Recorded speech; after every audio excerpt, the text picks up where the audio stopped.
Hi guys, welcome to my channel, welcome to my podcast series. If you're new, like, share, and subscribe. And if you've been following my series, buckle up and enjoy this episode, along with my new fans. So, this episode is going to be about spirituality, my spirituality, okay? And well, to get right into it, there's this thing in Africa. I say Africa because I know it even South Africans have talked about this, have been on this, or have been about this, that when someone's pregnant, you don't talk about your pregnancy. Do not put it out there. Don't share it with anyone. Just the closest of close people in your life. Right? And so there's that, there's that belief. And then there's those of us who are Christians and who believe, right? that God is above anything and everything, right? And so things like such a belief, the belief of not sharing the news because people will do things about it or do things to you or the baby, things like that are taken care of by God, right? That's what I would like to believe, and that's what brings me here on this episode. Because from the moment I knew I was pregnant, I started praying. I always prayed. I was like, God, thank you so much. God, thank you for this baby. God, I pray for an easy baby. God, I pray for a beautiful baby inside and out. God, I pray for this. I had a very spiritual pregnancy. And I know I had a very spiritual pregnancy because even the outcome still shows itself. It shows that through my pregnancy, I experienced something out of this world. This was my personal experience for my pregnancy. And I've also learned that pregnancy is a very spiritual thing. It's very spiritual. Okay? So there was the thing of sharing my news with people, and then there was also the thing of keeping the news to myself and not having people know, right? But then my partner was so excited about the pregnancy, he told people before I could tell anyone. And I knew that was going to be a problem because I needed to tell my parents first. I needed to tell my parents and my brother, my sister-in-law especially, right? So that also drove me to pray even more and even harder, right? Because I was also, in as much as I do believe in God, I did fear. I had my own reservations and I was very scared. I was like, now everyone knows about my pregnancy, or certain people know about my pregnancy. People who don't even have my best interest at heart know about my pregnancy. And so what does this mean, like, oh my word. Because there's this thing that we're not supposed, in Africa, we don't tell or share our pregnancies until after the first trimester, I think. And I was literally, I think, 2 weeks pregnant. Yeah. So that drove me to pray more, right? And then after I told my parents, I remember meeting up with my close friends, close family, and telling them the news just so I can get their reactions. So I was shooting reaction videos, and I'd go back home, show my mom, and just be like, Mama, hey, have a look at this, and look at what Tire and Liz said when I told them I was pregnant, And then my mom would always say, hey, Mimikana, you're not supposed to tell anyone that you're pregnant yet. Okay? because you never know what people think. Okay, not everyone has your best interest at heart. And I kept expressing to my mom that I'd like to believe and trust that the close people that I had already told have my best interest at heart, you know? I had no doubt in my head, but I know saying that now makes me sound so naive, but I really had no doubt in my head, no reason to doubt these people that I told when I told them. So, and then my partner's mom would also call and just be like, hey, Kanayan, you've told, now the thing is you've told so many people, who have you told? And then Timi-san, my partner would tell his mom the people he's told, and like the mom would just laugh it off because she realized it's already late. People know, and well, there's no going back, right? And then I remember then talking to my partner and just being like, babe, actually we were both discussing this whole thing of believing in such a belief, you know, of not sharing your pregnancy at a certain time because people will say otherwise, or they will, I don't know, go out of their way to make the pregnancy end bad, or, you know, things like that. And then there's also believing in God and believing that God encompasses all these problems and issues and challenges and bad intentions that people have for us, right?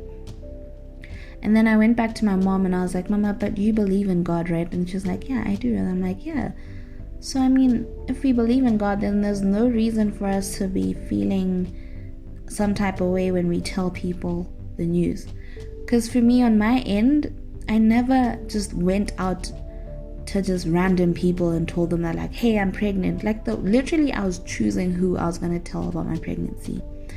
And I knew why I did that, because I know that in the end, not everyone has your best interest at heart.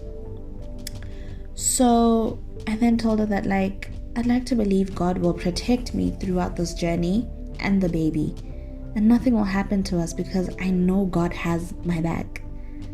I know that. And on top of that, there was me praying 10 times harder, 10 times more than I was used to. You know, there was just me. I practiced my faith religiously during my journey. Throughout that journey, guys, my pregnancy was so spiritual that I knew the gender of the baby before we even found out the gender. I knew the gender when I was in my first trimester, but I just played with what my partner thought we were having because I was just going with the flow, but I knew. And then secondly, my dreams. For me, I've always been a person that believed in my dreams because they've always manifested. So my dreams were so weird.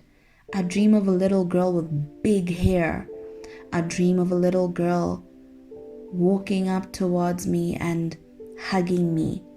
And then, I actually haven't told this person, but this person is what's it called? She has a huge social media presence. And I've just always been shy to tell her this. But like, I had a dream because she's already posted her daughter on social media. So I don't know if it was because I was following her stories and whatever, but I had a dream that her daughter came to me, was at my house. She came with her daughter, and then the little girl came to my room. I was pregnant at the time, and I was sitting up on my bed. So this little girl comes to my room, and then her mom calls her. She's like, Nami. Yeah, guys, it's Marang Mulusiwa, by the way. But anyway, so Marang calls her mom. She's like, calls her daughter, Nami, let's go. And then Nami didn't want to leave the room, right? So she comes to me and whispers in my ear and tells me that she was like, I should buy her a bag. And then she said I should get a pink one. And then she also said, buy one for the baby too. She's going to love it. those are the words that Nami said to me, guys, in my dream. And I was like, oh my word. So I woke up the next morning. I'm like, what? This is so wild. And then I don't know who I told about this dream, but I remember, oh yeah, I think I talked to my cousin about this dream because she was also pregnant. So then I asked her, what does it mean if you dream about a certain thing, or I don't know, like a certain vibe? Does it mean, especially in pregnancy, like pregnancy, you start getting weird dreams. Does it actually mean that's going to happen or what? And my cousin was like, it could be that or whatever. I was like, oh my word, okay. And then I think later that week, I had another dream. I was in my bedroom and it turned into the baby's nursery and it was blue. Then it turned pink, guys. And then I was like, yeah, no, this is totally it. Now, prior to having this baby, my partner and I always, thought we're gonna have a boy first. So we had boy names prepared, ready, and set, right? Fast forward to now, I think it was during the first lockdown last year in April. I think I was going on my 6-month mark. And I was very anxious, very stressed, very uneasy about the whole situation because that was the first time the whole world was experiencing COVID, and governments are trying to go about how they're going to handle it, deal with it. There were strict lockdowns. It was very scary. The vibe was just off, and it's just not anything I would have imagined my first pregnancy would be like. Sharp. So then what happened? I had a dream, and this dream happened, it took place before I went and found out the gender at the gynecologist with my mom and my baby daddy. So in this dream, I'm dreaming, and then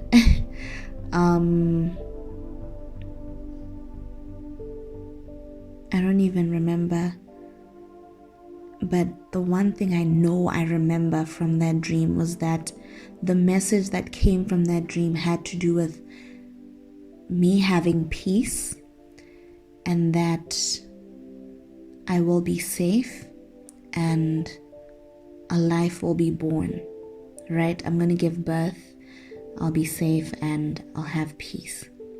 So this dream was stemmed from the stress that I encountered from hearing about lockdown and the strict rules that were imposed, and how essential stores like baby stores were closed. And I was wondering, I kept asking myself, how am I going to shop for my baby? What am I going to do?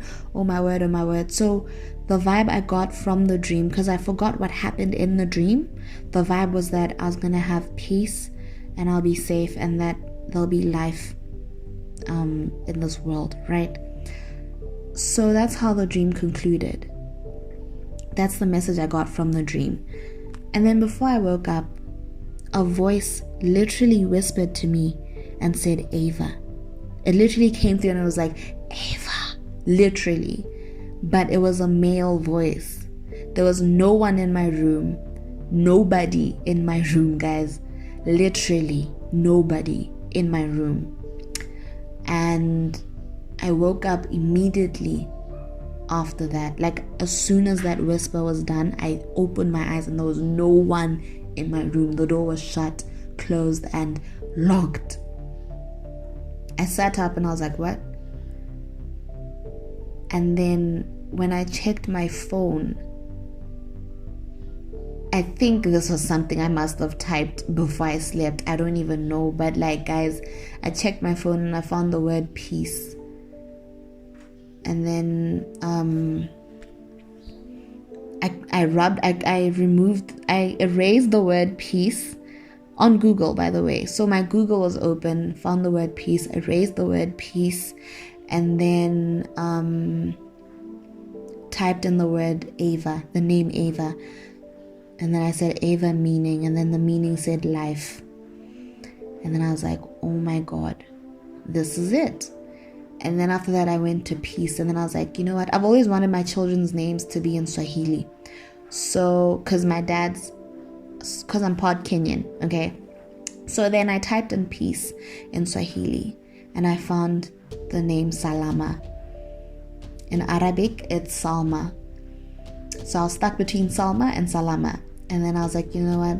I'm going to go with Salama because I don't know anyone in this world or in Africa or in Botswana called Salama. No one in Southern Africa is called... I'd like to believe no one is called Salama. My baby is the first Salama that I know. And it's the first Salama that anyone in my life and her life know, because people get so shocked by the name. They're always like, oh my word, Mimi, that's a beautiful name, so unique, you know. So I'm just there like, oh guys, thank you so much, you know. So and then I typed the word Salama and then it made sense. I was like, I'm going with this, Salama Eva Koyabe, right? So and then later that day, I'm outside with my dad. My dad is cleaning up. This is still during lockdown. My dad's cleaning up the yard and I'm like, Daddy, what does Salama mean in Swahili? He was like, it depends on the context, but it usually means peace or safe. I was like, oh my gosh. And then he was like, what's wrong? I was like, this literally translates everything I've just been going through literally in the past few hours. I had a dream and this is what happened, and it had this message that had to do with peace and being safe and just life, and with so much death around me, there'll be life given to you type vibe. And I explained to my parents and then I kept quiet about it, right? Not insinuating that I'm having a baby girl. I just talked about the name Salama. And then after that, we went to the hospital the next day with my baby daddy and my mom. We get the results and it's a girl. Did I not scream? I screamed. I was like, yes. And then after that, my partner was like, what's wrong? I'm like, you don't understand. I already have a name for the baby. So I told the doctor, I told my mom and my baby daddy. They were all in the same room. I'm like, yeah, guys, her names are Salama Eva Koyabe. And that's how my baby got her names. So Eva was literally a God-given name. And then Salama is a name that I then complemented with Eva. Now, the problem comes down to this. My baby was born on a Sunday. She's such a beautiful baby. And I'm just here like, I wish I named her Sunday. I wish her names were Salama Eva Sunday Koyabe. So sometimes I usually call her Sunday. I'm just there like, Salama Eva Marie Sunday Koyabe. And then I added Marie to Eva because it just sounds cute. So these are just unofficial names, Marie and Sunday. So I'm just always like, Salama Eva Marie Sunday Koyabe. But you know what? She's a beautiful girl and I always call her my beautiful Sunday. Because that's just what she is. My beautiful plan, because we planned her. And guys, I don't know. It's just a surreal feeling from day one. So that's how my pregnancy was. That's how it went. Now fast forward to now, my spirituality is just on a standstill. I haven't been able to pray.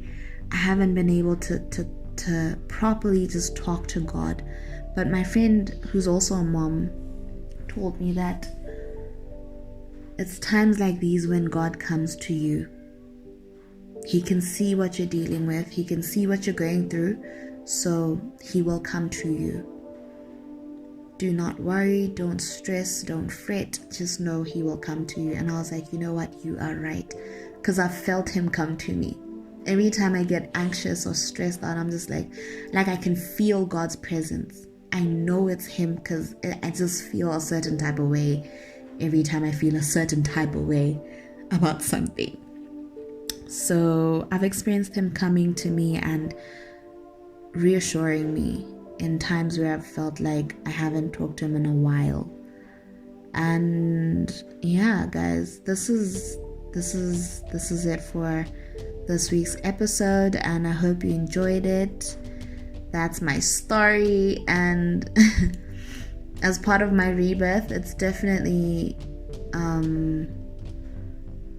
the need to work on my spirituality. I'm really trying to work on it. I'm trying to bring back the drive. It's a lot more difficult now because there's no church. It's, for me, church was always a place I went to, like, just, you know, go fetch that drive to to be spiritual, to practice my spirituality.